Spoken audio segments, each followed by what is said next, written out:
He wanted her to see him shine. He didn't know she was already in the sky. The very first time their paths truly crossed, they were 7 years old. Obinna, already filled with the fire of his ancestors, had been chasing a bush rat with his father's Nkobi carving knife, a sharp, curved blade he was forbidden to touch. He was fast, but the ground was slick from the morning's rain. He slipped in the red mud by the riverbank, his body sliding, and a sharp stone hidden in the clay gashed his leg open to the white of the bone. He lay there, paralyzed, the blood welling up thick and dark. He began to cry, but not from the pain. He was crying from the pure, cold terror of the beating he would receive, because in his fall, his father's precious knife had flown from his hand and vanished into the churning, brown water of the river. He was wailing, a sound of true despair, when Adaeze appeared. She was also 7, barefoot and holding a small woven basket of river snails for her mother's soup. She didn't laugh, as the other children would have. She didn't run to call for help. She simply stood and watched him, her head tilted, her eyes as calm and deep as the river in the dry season. Obinna, seeing her, cried louder, mixing shame with his fear. "Your leg is bleeding," she said, her voice quiet, barely a whisper above the sound of the water. "But you are lucky." "Lucky," he shrieked, outraged. "I am dead. My father will kill me. The knife is gone." Adaeze stepped closer, her toes sinking into the mud. "You are lucky you did not fall on your face," she said, with the simple logic of a child. "That is your best part." He was so shocked by the words, so completely baffled by her reasoning, that his well cut off into a choked, sputtering laugh. The laugh broke the fever of his panic. The pain returned, but the terror receded. She said nothing more. She waded into the shallow, swirling water, her eyes scanning the riverbed. Her hand darted in, quick as a fish, and she pulled out the shining, carved knife. She washed it, then walked back to him. She tore a strip from her own wrapper, a thing her mother would surely beat her for, and with a firm, practiced hand, she bound his wound. She placed the knife in his trembling hand and helped him stand. From that day, my children, they were inseparable. They were one. They attended the same village school, sitting side by side on the rough wooden bench. He would spend the lessons carving small, secret gifts for her, a tiny wooden bird, a smooth wooden fish, while she, who saw numbers as friends, would whisper the answers to the sums he never bothered to learn. They ate roasted yams from the same fire, shared secrets under the great Iroko tree, and made promises that only children can make. People in Umeus called them the two stars. He was the fire star, brilliant, loud, hot, demanding to be seen. She was the water star, calm, deep, luminous, reflecting the world. "We will rise together," Ada, Obinna would declare, his 10-year-old chest puffed with a man's pride. He held up a small, perfectly formed wooden lion. "I will be the greatest carver in the 5 villages, and you will be my wife. I will build you a house with a zinc roof, and you will wear beads of coral and gold."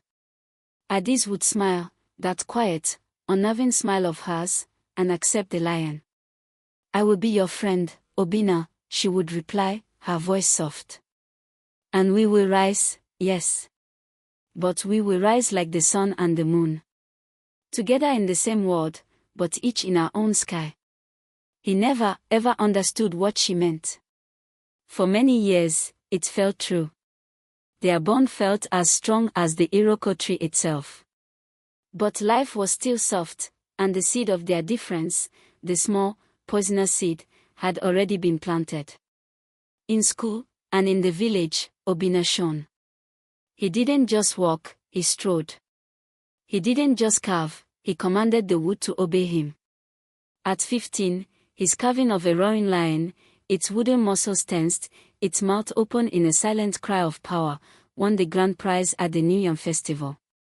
The chief himself, a man who rarely smiled, clapped Obinna on the back and declared, "This boy has the hands of the ancestors." The village roared.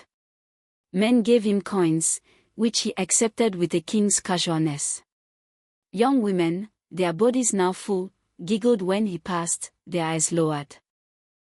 Obinna stood in the center of this storm of praise, and his spirit drank it like fresh, frothing, potent palm wine.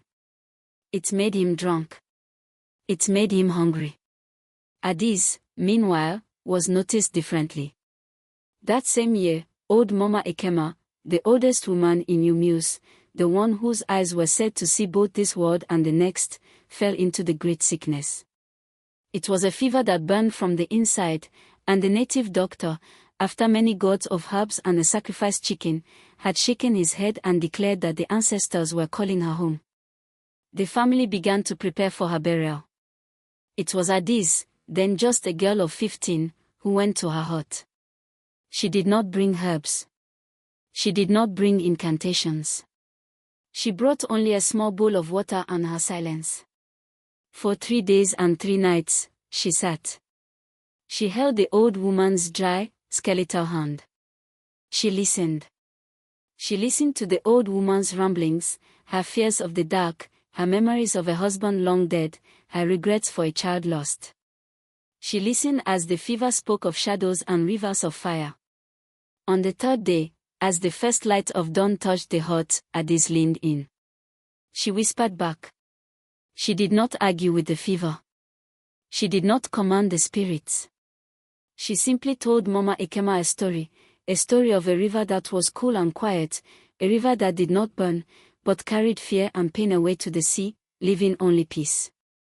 Mama Ekema's eyes, which had been rolling and white, cleared.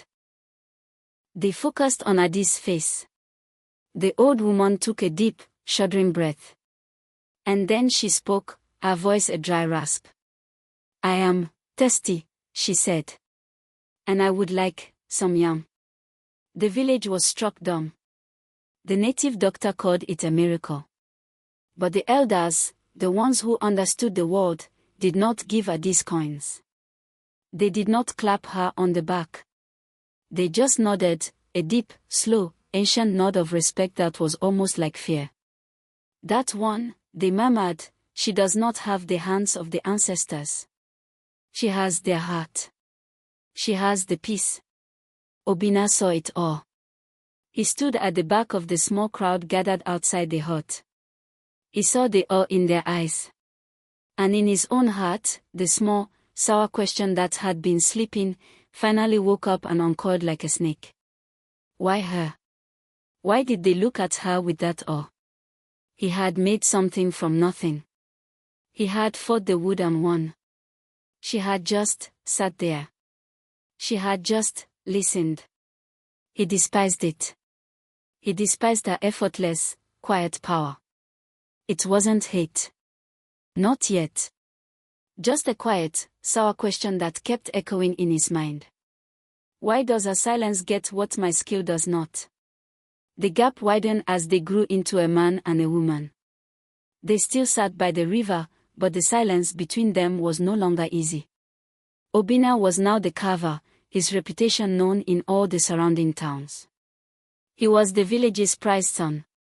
Men sought his work for their obi, and mothers pushed their daughters to laugh at his jokes. He was arrogant, yes, but he was their arrogant son. And he was still, in his heart, tied to Adaeze. She was the one prize he had yet to claim. She was the only one in the village who seemed worthy of standing next to his greatness. But Adaeze's shine was different. It was not loud. Travelers passing through, elders from other villages, even the new Catholic priest, all found themselves seeking her out. They would sit with her by her mother's hut, speak of their troubles, a bad harvest, a wayward son, a sickness, and leave feeling lighter. She had a grace, an unintentional elegance, even in her simple, faded wrapper. Young men, brave and foolish, would try to court her. Akukelia, the son of the wealthiest young farmer in Umuse, a man who already had 2 wives, came to her mother's hut with 3 large kegs of palm wine. He promised her everything. She listened, as she always did. She smiled gently, and then she said, "You are a good man, Akukelia. Your heart is strong, and your farm is rich. But your heart is too loud for mine. I cannot. He left, confused but not angry, as if he had been blessed. Obinna noticed. He noticed how she said no to men he considered his equals, or even his superiors in wealth. He noticed how the elders, even the chief, would stop their arguments and listen when she entered a room to deliver a message. Her quiet, unearned respect felt like a direct, personal judgment on his loud, hard-won success. His chest burned. She is waiting for me, he told himself one night, his knuckles white as he gripped his carving knife. She thinks she is too good for this village. She is trying to raise her bride price. She thinks I must beg. He began to watch her, not with the eyes of a friend, but with the eyes of a collector, a man assessing a price that was proving difficult. That was when a thought, sharp and wicked, whispered into his heart for the first time. If she would just be my wife, all that respect they give her would finally be mine. I will own her peace. I will own her silence. And everyone will see that I, Obinna, was the only one great enough to capture her. The breaking point. The breaking point came on the night of the full moon, just after the harvest. Obinna had decided. It was time. He was not a boy asking a girl. He was a king claiming his queen. For a month, a full moon cycle, he had worked in secret. He did not sleep. He barely ate. He poured every drop of his genius, his hunger, his pride, and his raging ego into a single, perfect piece of Iroko wood. This was not a gift, it was his masterpiece. It was a necklace. But it was more. It was a sunbird, its wings spread wide, ready for flight. He had carved every tiny, individual feather. He had polished the wood with lion fat until it shone with a light of its own. It was a thing of breathless, arrogant beauty. It was a carving that said, I am Obinna. I am God. He found her by that same riverbank. The air was cool, the water was singing. His heart pounded, not with love, but with the thrill of victory. This was the end of the story. Adaeze, he said, his voice deep, commanding. He held out the bird. It is time. She looked at the carving for a long, long time. Her fingers, long and gentle, reached out and traced the wooden wings. She did not cry. She did not gasp. A terrible, sad smile touched her lips. Obinna, she said, and her voice was as soft as new cotton. Your hands, they are truly blessed by the ancestors. This is the most beautiful thing I have ever seen. He swelled with pride. He stepped closer, his hand reaching for hers. This was his moment. Then, you will be my wife. No. The word was not loud. It was not angry. It was not a shout. It was a stone. A stone dropped into a deep, silent well. Obinna froze. He physically recoiled. The blood drained from his face, leaving it a mask of pale shock. What did you say? I cannot, Obinna, she said, finally looking up. Her eyes, those deep, calm eyes, were not filled with love or admiration. They were full of a terrible, clear, unbearable pity. And he hated her for it. Your hands create life from wood, she said, her voice gentle, as if explaining to a child. But your heart is at war with itself. You do not want a wife, Obinna. You want an audience. You want a prize to hang on your wall, another carving to show the world. You do not love me. You want to own my peace, because you have found none of your own. She took a step back, her hands clasped before her. I am sorry. I am only looking for a man who has found his own. Peace. That word. The word they used for her. The word that meant nothing. The word that was her only weapon against him. He felt her words like a physical, burning slap.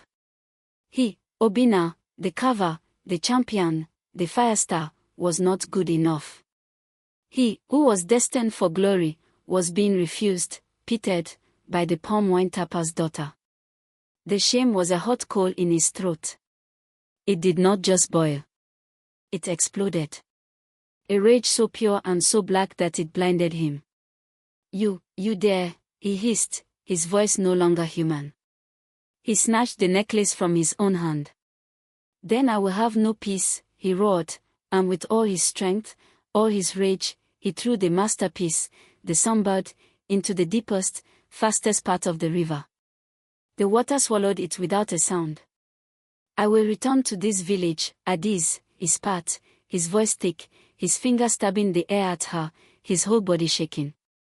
I will return in such glory that kings will look like my servants. I will bring a wife from the city, a woman so beautiful she will make you look like a goat.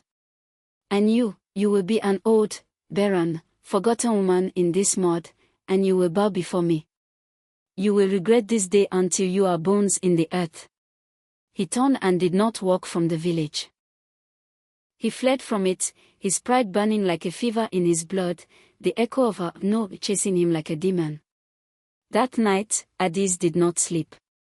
Just before the moon set, while the village was in its deepest slumber, she waded into the cold river. She searched among the roots and stones, her fingers raw, her feet cut. She searched for hours, until she found it, snagged on a tangle of iroko roots. The small, wooden bird. She took it home, wrapped it in a dry cloth, and hid it deep in her mother's clay cooking pot, the one she never used. She had kept it. Not as a treasure, but as a reminder. A reminder of the day the poison in his heart had finally overflowed. It was her proof. Seeking dark help. The city, my children, is not a kind mother. It is a harsh master. Obinna arrived in Onitsha with nothing but the cloth on his back, the mud of Umu's on his feet, and the raging, unholy fire of his humiliation. He smelled of metal, and sweat, an opportunity that was always locked behind the door. He found work as a hauler in the main market. His hands, once skilled in carving delicate birds, now learned to lift heavy crates of metal and cloth until his back screamed in protest. He slept on a mat in a room with 10 other men, the sound of their snoring a constant reminder that he was at the bottom, still the boy with nothing. But Obinna did not break. He washed.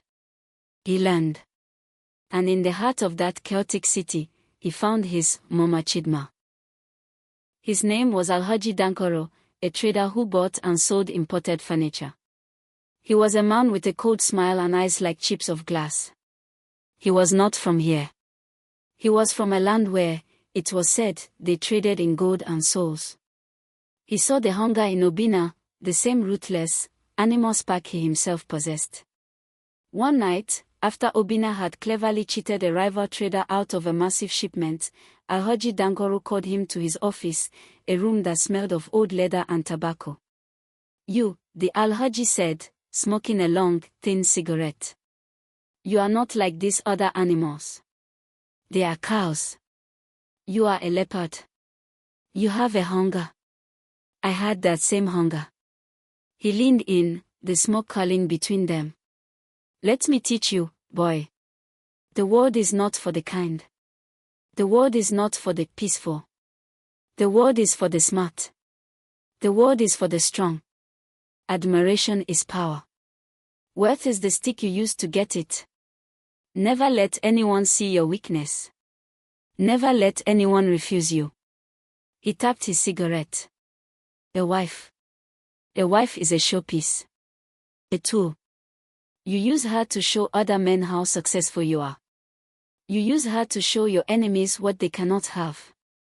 Love. Love is a sickness for poor men. Remember that. This was the herb Obinna was looking for. This was the dark path. He had found his new god. He listened. He learned. He stopped being a carver and became a conqueror. He carved his own soul, day by day, into something hard, cold, and sharp, just like his new master. He worked for 5 years. He ate little. His hunger for food was replaced by his hunger for status. He became ruthless. He started his own trade, using his master's secrets, and then his own secrets. He grew rich. First, a small carriage. Then, a large one. Then, a house. Then, men who called him ogre. He forgot the smell of humus rain. He forgot the songs of the weaver birds. He remembered only the sting of Adaeze's refusal, the pity in her eyes. It was the fuel for his entire life. One day, a letter arrived, carried by a trader. It was from his mother. Her frail handwriting told him the village news. He skimmed it, bored. And then, at the bottom, a line that made his heart stop, a line that felt like a code key turning in a lock. Adaeze, the palm wine tapper's daughter, still lives in the village, and she is not yet married.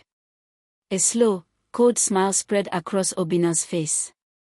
He had thought, perhaps, she had married some poor farmer. But unmarried. He interpreted it in his own poisoned way. She's waiting, he whispered to his empty, expensive room. After 5 years, she is still waiting. She thinks I will come back and beg her. Then, a darker thought. Or she thinks she's too good. She is still waiting for her peaceful man. Oh, I will show her. The seed of his revenge, long dormant in the dry, rich soil of his new wealth, finally had water. This would be his masterpiece. Not a carving. A public humiliation. The attack and the disaster. The attack was his return. He rode into humus in a grand carriage pulled by 2 black horses, horses with plumes on their heads like city royalty. He smelled of strange perfumes that choked the familiar scent of wood smoke. He threw small coins and watched with that same cold smile as old friends, men he had grown up with, scrambled in the dirt for them. A week later, he announced his wedding. His attack was not a pin in a bag, it was an event. He had returned with his betrothed, a woman from the city named Neka. She was beautiful, yes, but it was a sharp, polished, cruel beauty. She looked at the village children's dusty feet with a small frown, as if they were insects, and she found herself constantly, though the breeze was cool. Obina loved this. He loved how her disdain made his own success shine brighter.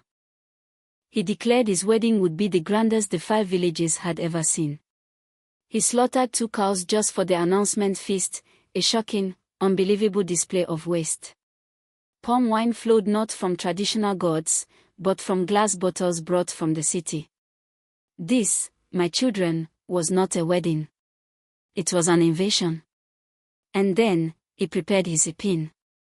The curse he would place on her. He called his old friend, Chidi, who now looked at him with a mixture of awe and fear. There is one more guest to invite, Obina said, his voice low. He held up a single, thick, creamy invitation card that smelled of city perfume. Adaeze, the tapper's daughter. Chidi looked nervous.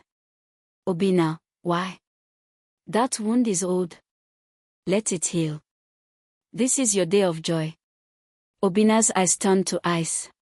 A wound cannot heal if the thorn is not shown its place. This is my joy.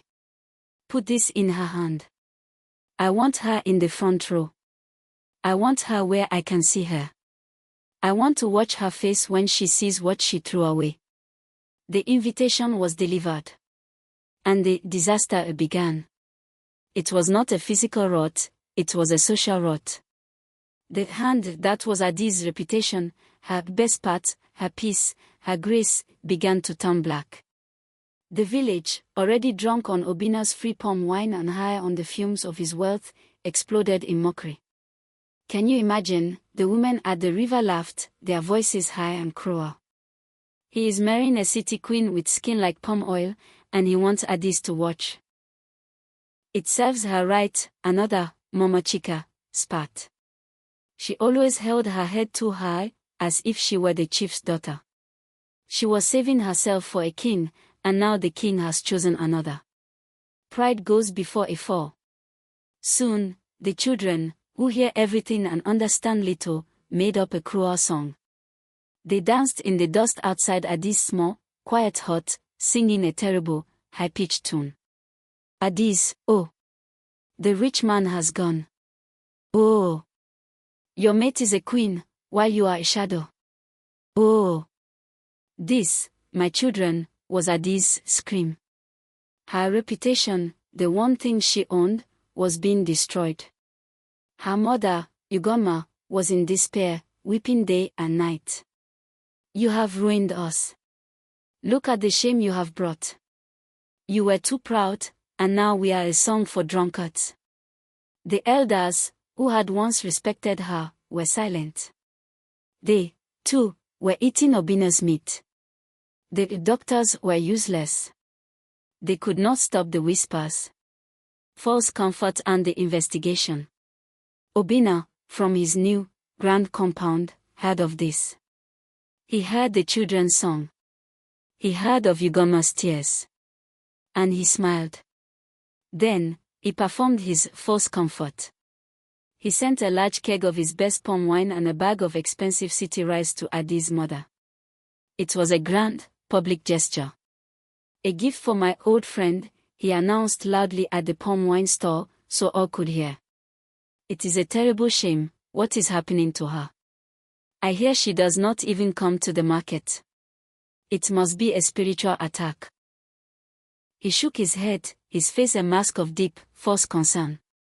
You know, some people just don't like to see others happy, like me.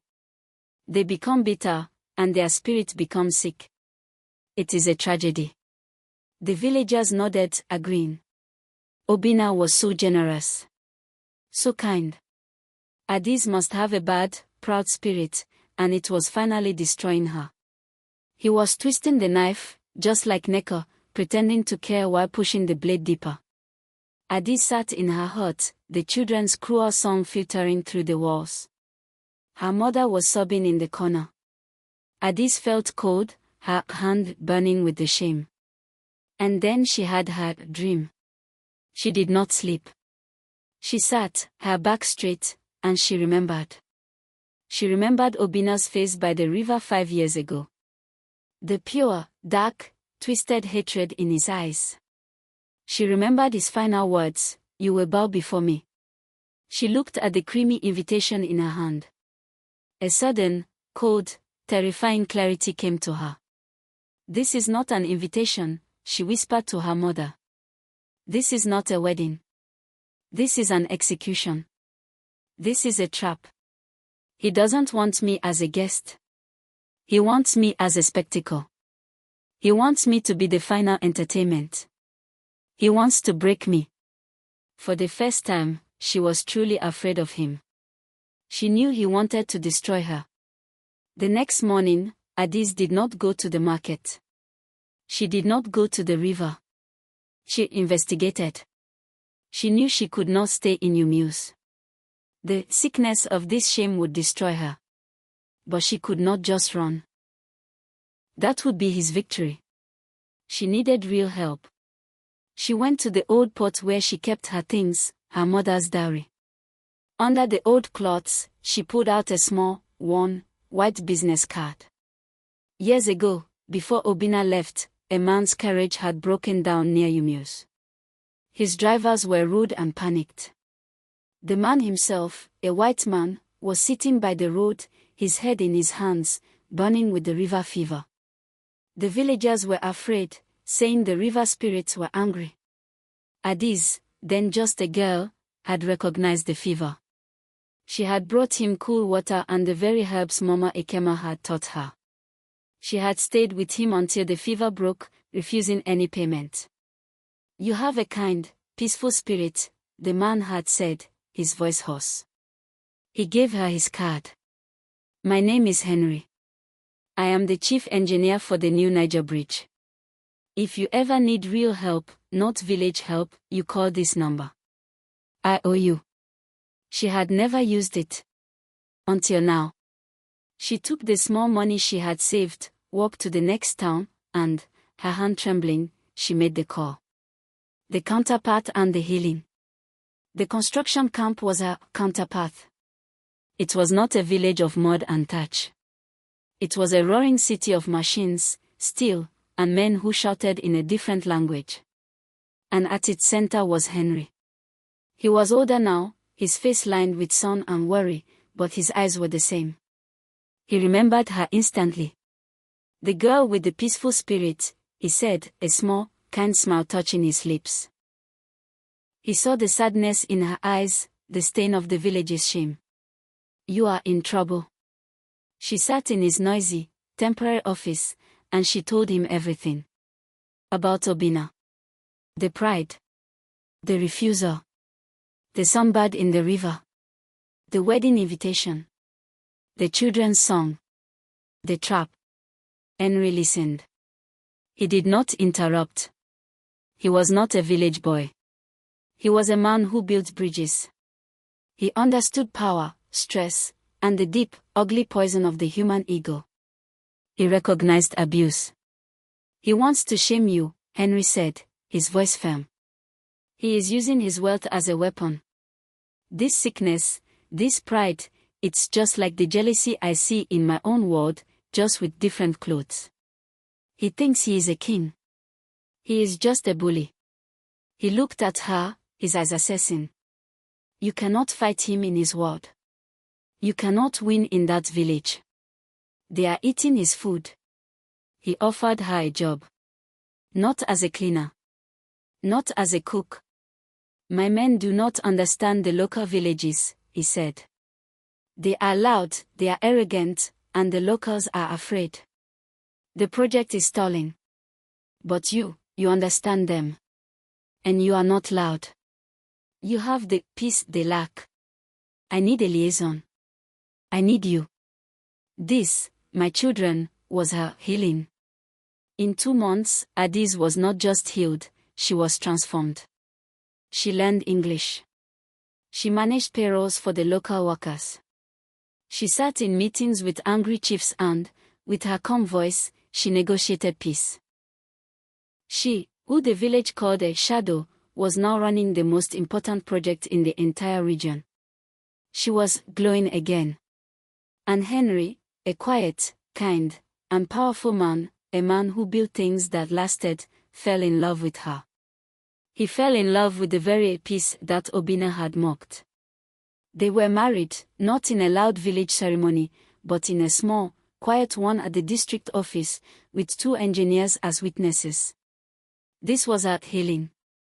Her hand, her status, her life was not just restored, it was made glorious. She was now silent but alert. She knew Obinna's wedding day was coming. She was safe. She could ignore it. But she couldn't. He wants me to bow, she told her new husband one night, looking out at the massive, unfinished bridge. Then we will go, Henry said, his eyes firm. But we will not go in a carriage. He wants to show you his power. He wants you to see his shine. He smiled. It's time he sees yours. The reversal and the second attack. Back in Umu's, Obinna's panic was his arrogance. He was not worried, he was giddy. He had heard the news. Adaeze had fled. She had vanished from the village. He laughed, a loud, booming, triumphant laugh that carried across the square. She ran, he told everyone at the palm wine stall, slamming his cup down. The shame was too much. She ran from Umu's like a beaten dog. She could not even face me. This, to him, confirmed his total victory. He had broken her. He had won. His second attack, his escalation, was to make the wedding massive. He had to celebrate his victory. He invited the district officer. He hired musicians from Lagos. He was setting a massive, glorious stage for her empty chair, which he would now use as the final, ultimate symbol of his triumph. He was sure his epine had worked perfectly. The wedding day arrived, bright, hot, and suffocating. The sun beat down, a witness to Obinna's glory. His compound was overflowing. The air was thick with the smell of roasting meat, sweat, and the booming, confusing sound of the city musicians. Obinna, in a robe of pure white, embroidered with real gold thread, was a king. He was a god. He was accepting gifts, laughing too loudly, his eyes shining with the fever of his dark satisfaction. The front row seat, a chair he had draped in black cloth as a joke, was empty. Just as he'd planned. He waited until the feast was at its height. He signaled the musicians to quiet down. He stood, raising his cup of palm wine, his voice booming over the entire village. "My friends. My people," he roared, a wide, conquering smile on his face. "We have one empty seat. A seat of sadness." The crowd laughed, a cruel, knowing laugh. "I had hoped," he continued, his voice dripping with false pity, "an old friend, Adaeze, would be here to celebrate with me." More laughter. "But it seems," Obinna shouted, his face shining with pure, evil triumph, "my special guest was too ashamed to come. She has fled the village. She knows she cannot stand in the light of such a celebration. Let her hide in whatever mud hut she ran to. It is where she..." WM. The sound was not thunder. It was a deep, rhythmic humming that shook the yams on the tables. It started low, then grew, and grew, until it was a deafening roar, a sound that shook the earth, a sound that vibrated in their chest, in their very bones. "Stop that drumming!" Obinna yelled at the musicians, but their drums were silent, their faces pale with terror. The sound was coming from the sky. "Look," a child shrieked, pointing to the hills. A black dot. It grew, becoming a shape they had no name for. A giant, black dragonfly with great, spinning wings on its top that chopped the air into a deafening, terrifying roar. Panic erupted. "It is a demon," one woman shrieked, grabbing her child and diving under a table. "The gods are angry. The sky is falling," another man yelled, falling to his knees and bowing his head to the dust. Even Obinna, for all his city knowledge, stared with his mouth open, his mind blank with terror. He had seen carriages, he had seen tall buildings, but he had never, ever seen this. The giant metal creature was not passing by. It was descending. It was coming for them. The great, spinning wings churned the air, creating a wind far stronger, far more personal, than any storm. This was a storm of dust and noise and pure terror. It ripped the velvet cloth Obinna had hung from their post. It overturned the tables of food. The pots of soup, the mountains of rice, all scattered into a furious, blinding cloud of red dust. It was as if the world was ending. Obinna and Neka were thrown to their knees, huddling behind the high table, their fine clothes covered in grit and sand. The noise was unbearable, a roar that seemed to split the world in two. All his wealth, all his pride, his carriages, his velvet, all useless against this thing. Then, as the dust cloud reached its peak, the roar softened. The spinning wings began to slow, and with a gentle, metallic sigh, the machine settled onto the red earth of the village square, right next to his ruined wedding feast. It sat there, black and shining, like a new god, silent, menacing, and utterly foreign. The drums had stopped. The singing had stopped.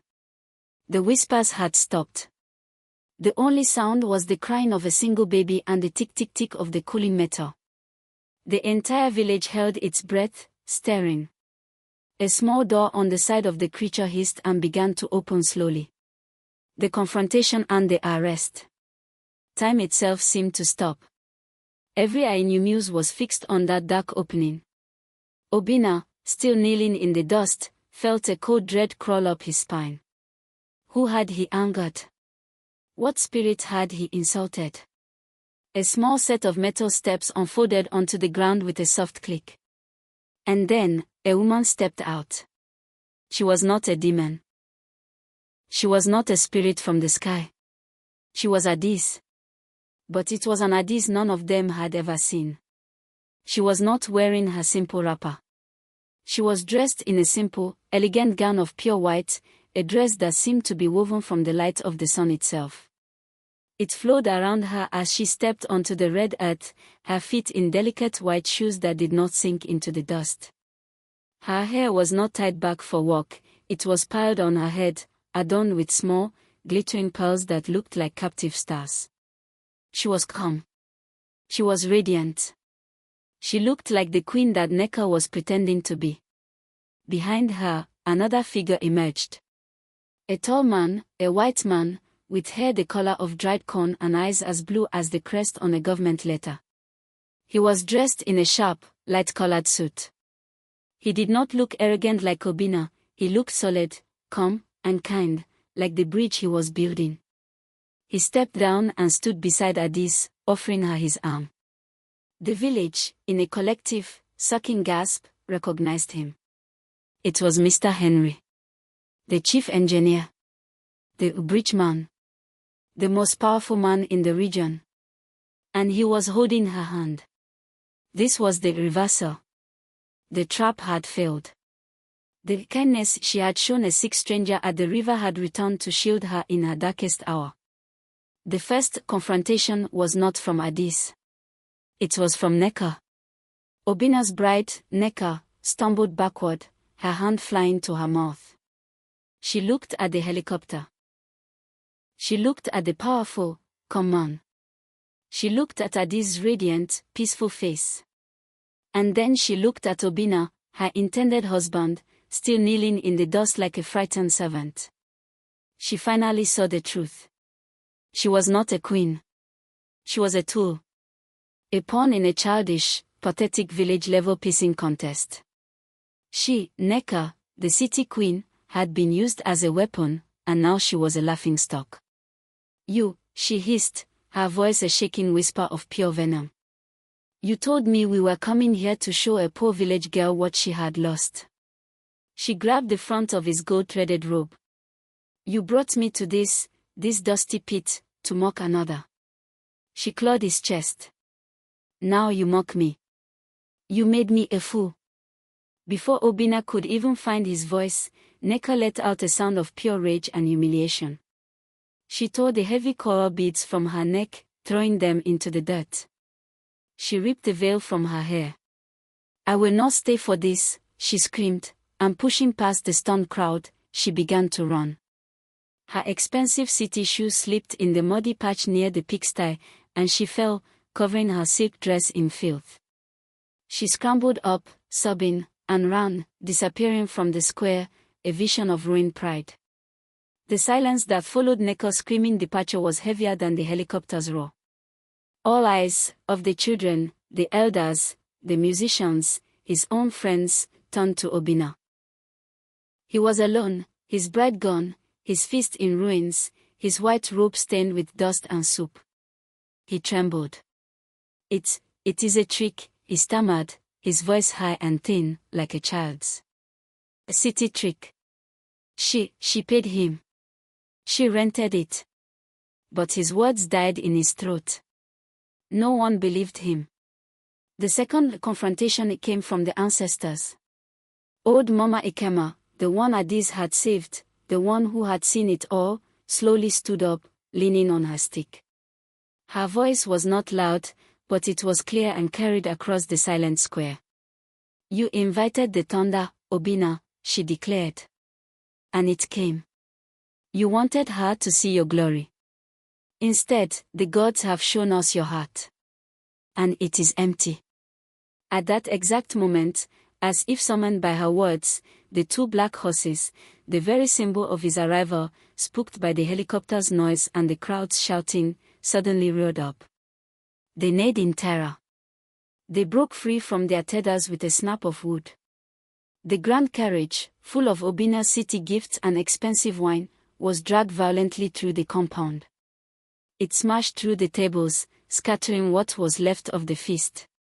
It crashed into the fence, tipping over, and spilling his glory, the velvet boxes, the silk cloths, the bottled wine, into the same mud by the pigsty where Neka had fallen. Then came the final confrontation. Adaeze had not moved. She had watched it all, her face not triumphant, but filled with a deep, profound sadness. She finally took a step forward, her husband at her side. The crowd parted for her as if she were a spirit, or the river itself. They made a path. She walked across the square, her white dress brushing the red dust, until she stood before Obinna. He flinched, cowering, expecting an insult, a curse, a laugh. He looked up at her, his eyes wild with shame and terror. Adaeze simply lifted her chin, her voice soft, but clear, carrying to every corner of the silent square. "You invited me to your wedding, Obinna," she said. He shuddered. "You wanted me to sit in the front row as a shadow of what you left behind. You wanted me to see what I had lost." She paused, and her eyes swept across the ruined feast, the scattered gifts, and the stunned faces of the villagers. "Yet I stand before you in light. I did not come here to shame you." She looked directly into his eyes. "I came because you invited me." She had not come as a victim. She had come as a guest. Then, she did something else. She reached into the small, pearl-white purse at her side. She pulled out a small, dark object. The proof. She opened her hand and dropped it at his feet. It landed in the dust. It was not a pin. It was not a piece of oily cloth. It was the small, water-stained, wooden sunbird. The masterpiece. The thing he had thrown in the river. Obinna stared at it. The simple, beautiful thing he had created from love, or what he thought was love, and destroyed with pride. The thing she had saved. It lay in the red dust, next to the muddy, broken coral beads and the filth from the pigsty. This, my children, was more than a man could bear. Seeing the simple wooden bird, preserved by the woman he had tried to destroy, lying next to the mud-caked ruins of the gold he had worshipped, broke something deep inside him. He fell forward, his face in the dust, and he wept. He cried like a child, with loud, ragged, animal sobs of shame that tore from his throat. The village had never seen a man so completely, so utterly, undone. The arrest was not by police. The elders, seeing his brokenness, gathered by the chief's hut. Their faces were grim. They saw that Obinna had brought a great shame. The chief stood. "Obinna," he called out. Obinna, his body numb, slowly, painfully, got to his feet, his fine clothes now nothing but dirty rags. "You have brought a great shame upon this village," the chief said, his voice booming. "You have disrespected your ancestors and your home. But, you are still a son of Humuse. And you are broken. To banish you would be easy, it would let you run. You must stay. You must heal. The council declares that you will serve this village for 1 year. You will shed your city clothes. You will work in the fields. You will help rebuild the fences you broke. You will learn humility from the earth you tried to rise above." It was a heavy sentence. A social arrest. As Obinna nodded, numb, Adaeze stepped forward, her husband at her side. "Be free, Obinna," she whispered, her voice so low only he could hear. "Find your own peace." He stood frozen as she walked away. He watched her rejoin her husband, a man who looked at her with such open love and admiration. They walked to the great metal bird. The door hissed shut. The roar returned, and the machine lifted off the ground, rising straight up, high above the trees. It scattered the remaining petals of his ruined wedding, mixing them with the dust. But this wind, it felt different. It felt like a cleansing wind. Obinna stood alone in the square, watching it climb until it was just a black dot against the sun. He watched it until it was gone. He was still standing there, covered in dirt, when Mama Ekeme came and stood beside him. "The sky," she murmured, "remembers the humble." Obinna finally looked down, his pride not just broken, but buried in the red soil of his home. Epilogue and moral of the story. 1 year later, Linda, no, Adaeze, stood on the balcony of her new home, a beautiful house built near the finished bridge. She was not pregnant with twins, but she was radiant, her husband, Henry, at her side. Peace lived in her now. Real peace. She never saw Obinna again. But she heard things. She heard that he had served his year. He had shed his city clothes and wore the simple wrapper of a farmer. His hands, once soft with city money, grew rough again, but this time from building, not just carving. He fetched Mama Ekema's water every dawn. He did not speak much, and he never complained. The village, seeing his quiet, steady labor, slowly stopped whispering. They stopped seeing the fool in the dirty robe and started to see the man he was becoming. When his year of service ended, he did not return to the city. He stayed. 3 years after the wedding, a truck arrived in Umeus, loaded with bricks, wood, and books. It was from Adaeze and her husband. They were sending funds to build a village school. And in the letter to the chief, they had requested a specific foreman to oversee it, Obinna. He took the job. He, who had once carved angry lions of pride, now built walls that would echo with the laughter of children. He found his real peace, not in gold, but in service. He even carved a new sign for the school, not of a lion, but of a small, wooden sunbird, its wings spread wide.